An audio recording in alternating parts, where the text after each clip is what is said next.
Assalamualaikum warahmatullahi wabarakatuh.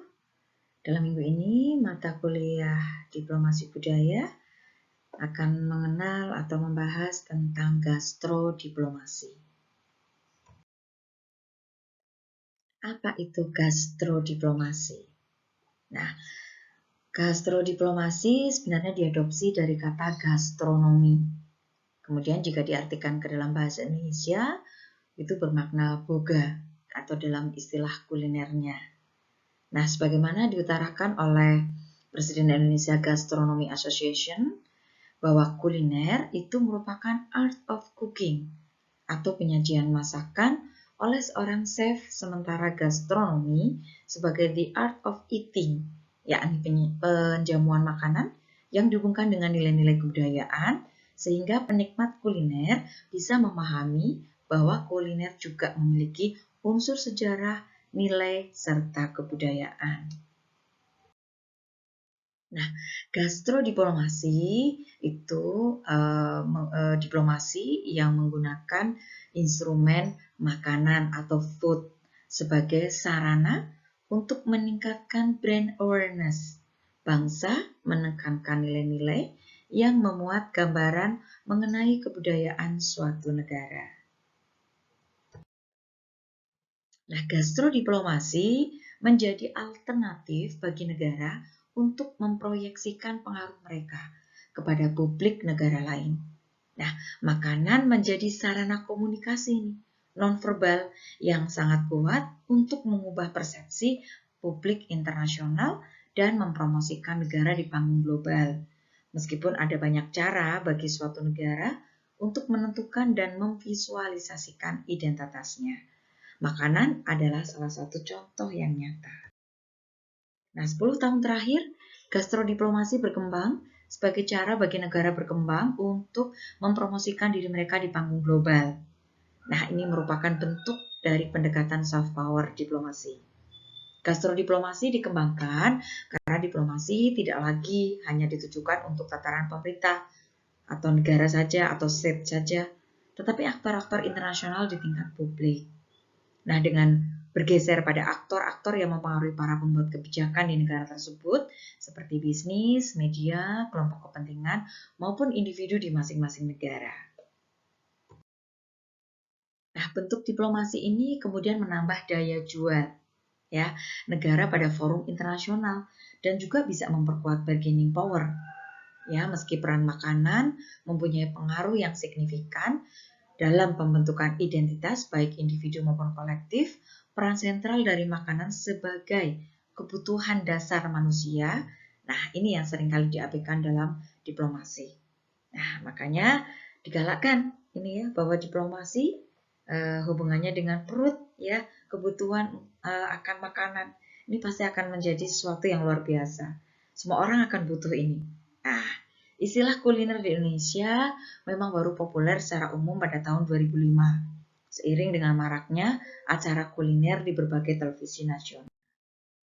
Nah, kuliner menurut definisi ekonomi kreatif itu merupakan kegiatan persiapan, pengolahan, penyajian produk makanan dan minuman yang menyajikan unsur kreativitas, estetika, tradisi, dan atau kearifan lokal sebagai elemen terpenting dalam meningkatkan cita rasa dan nilai produk tersebut untuk menarik daya beli dan memberikan pengalaman bagi konsumen, salah satu aspek budaya sebuah bangsa yang cukup efektif untuk mempromosikan negaranya. Nah, di ASEAN, Thailand merupakan negara yang mempelopori kuliner menjadi media diplomasi bagi negaranya. Melalui Global Thai, yaitu program yang digagas pada tahun 2002, Thailand telah berhasil mengekspansi rumah makan Thailand ke berbagai negara.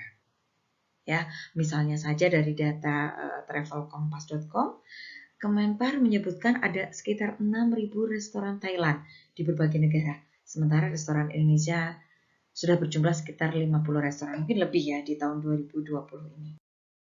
Nah, sehingga dari upaya yang dilakukan tersebut kemudian membuat masakan Thailand banyak dikenal dan dinikmati banyak orang di berbagai negara. Seiring dengan kesuksesan Thailand mempromosikan identitas negaranya melalui kuliner, dan tidak lama kemudian langkah Thailand diikuti oleh Jepang. ya. Mungkin di Thailand siapa yang nggak kenal dengan Thai tea, ya. Kemudian ada Tom Yum, ya. Kemudian kita beralih ke Jepang pada tahun 2005 melalui program yang diberi nama Soku Bunka Kenkyu Suishin.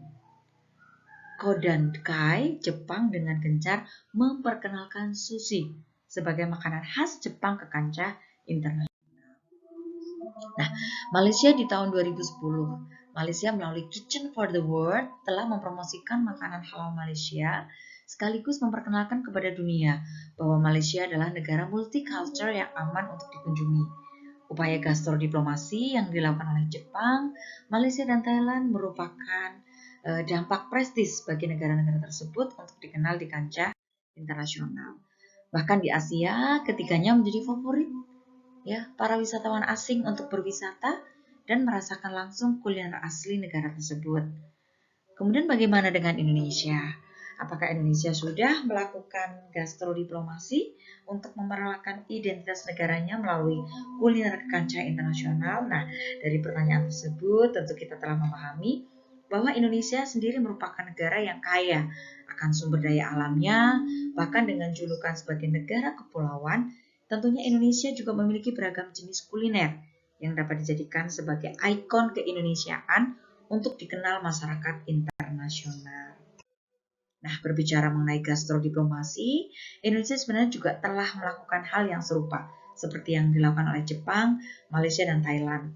Misalnya pada tahun 2016, Indonesia memperkenalkan kulinernya di Denmark melalui acara ASEAN Culture Festival yang diselenggarakan selama 1 bulan di 3 kota yang berbeda, seperti Havner Parken, Copenhagen, dan Bispetrofred Aarhus, ya, dan juga Brands Kledefabrik Odense. Selain itu, sebenarnya masih banyak lagi berbagai jenis upaya lainnya yang telah dilakukan pemerintah Indonesia dalam melakukan gastrodiplomasi. Nah, itu ya sedikit pengenalan tentang gastrodiplomasi bagi teman-teman yang mungkin minat ya untuk mengkaji gastrodiplomasi. Silahkan ini menjadi dasar ya untuk meneliti tentang gastrodiplomasi. Demikian yang bisa Ibu sampaikan. Terima kasih atas perhatiannya. Ibu akhiri, wassalamualaikum warahmatullahi wabarakatuh.